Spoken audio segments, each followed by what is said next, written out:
او اخص الخواص فرشتي د اخص الخواص مسلمانانو نه بهتر دي. نو په دې ځان پوي کې د دې مقصد دا دی چې عامي فرشتي د عامو انسانانو نه بهتر دي. مونږه عکس ویو ښا مونږ ویو عام مسلمانان د عامو فرشتو نه بهتر دي. عام کم فرشتي چې کنه د دې نه تاسو بهتر یې او ډېر بریت متابه وخه اسنه چې ډېر بریت تا وخه چې وایي د عامو فرشتو نه بهتر دا شوقات راشي الله دې نه کیسه خبره کوم خفه نشي ګوري ښا چې تر فرشتو نه د بهتروالي دا وکي د خنزیر نه نعوذ بالله من ذلک کته پروزه ګوري.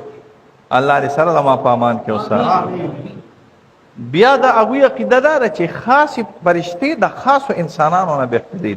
مونږ یې عکس وي هغوی وایي چې کومې خاصې فرشتي دي که نه نو دا د خاصو انسانانو نه یعنې د علماو نه او دا د خاصو انسانانو نه یعنې د اولیاو نه بهترې دي. مونږ یې عکس وي مونږ ویو خاص انسانان د خاصو فرشتو نه اعلی راغلي. بیا هغوی وایي اخص الخواص فرشتي د اخص الخواص انسان بنیادمان مسلمانانو نه بهتر. بنیادمان هم نه وایي بني ادم وایي خو خیر بشر وایي لفظ د بشر متکلمین لفظ د بشر استعمالي چې اخص الخواص فرشتي د اخص الخواص انسانانو نه بهتري دي. نو اخص الخواص انسانان تاسو پیژنئ څوک دي؟ انبیا. نو د معتزله ورائده ده په دې باندې نبراس او د علماء تصریح کړې ده. د معتزله ورائده ده چې جبرائیل علیه السلام د محمد رسول الله صلی الله علیه وسلم نه بهتر دی. دا رائے د معتزله ده ښا زمونږ نه ده ګورې ګډوډ نشي. او میکائیل علیه السلام او اسرافیل علیه السلام دا د انبیاء نه بهتر دي.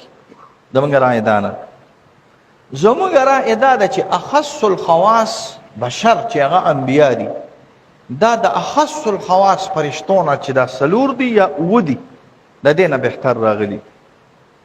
اوس آیا علم د هغې د رسول الله صلی الله علیه وسلم د علم نه زیاتېدی شي؟ نو د معتزلو په نیز باندې حسن التنبؤ یو کتاب دی هغه تشریح کړی دی چې د جبرائیل علیه السلام علم دا د محمد رسول الله صلی الله علیه وسلم د علم نه زیات دی د معتزلو په نیز باندې. او زمونږ په نیز باندې د جبرائیل علیه السلام نه که نه چې ورسره اسرافیل علیه السلام او میکائیل علیه السلام او نورې داسې ناشنا فرشتې دي چې د دې ټولو علم راجمع کړي دا د محمد رسول الله صلی الله علیه وسلم علم ته نشي رسېدی. یاد ساتئ ښه د فرشتو علم د رسول الله صلی الله علیه وسلم علم ته نشي رسېدی. په دې تصریح زموږ علماو کړی. زرقاني نقل کړي دي دا د مواهب شرح دا مسله ما تاسو ته څو ځله کړې ده چې د چا اعتقاد دا راغی او شرح الاربعین کې ابن حجر الحیتمی نقل کړی دی الفتح المبین چې د چا اعتقاد دا راغی چې زما عقل یا زما علم دا د انبیاء نه یا د رسول الله صلی الله علیه وسلم نه زیات دی فصار کافرا نو دا کافر دی. دا یوه مسله. او زرقانی په شرح المواهب کې نه نقل کړی دی وی د ټولو مخلوقاتو دا علم چې راوالی د ټولو مخلوقاتو انسانانو نو دا د شګې یوه ذره ده.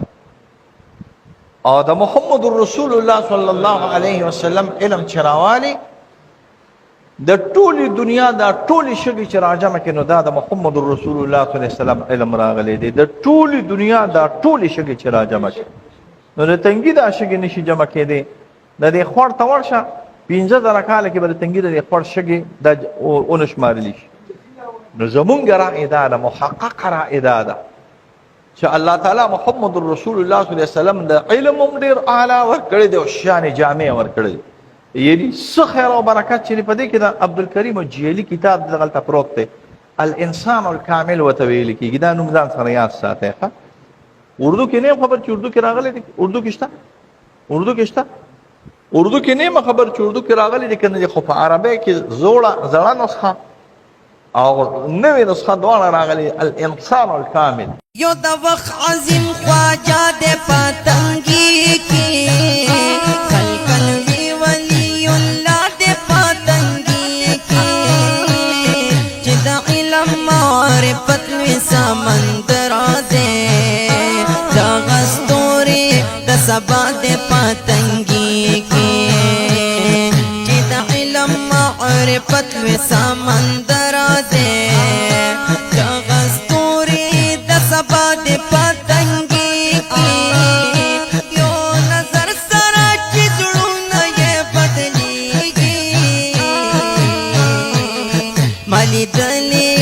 غدا دے پتنگی کے دغا پیس دے دا مفتی فرید سیب زارا چی روان دے بیش بہا دے پتنگی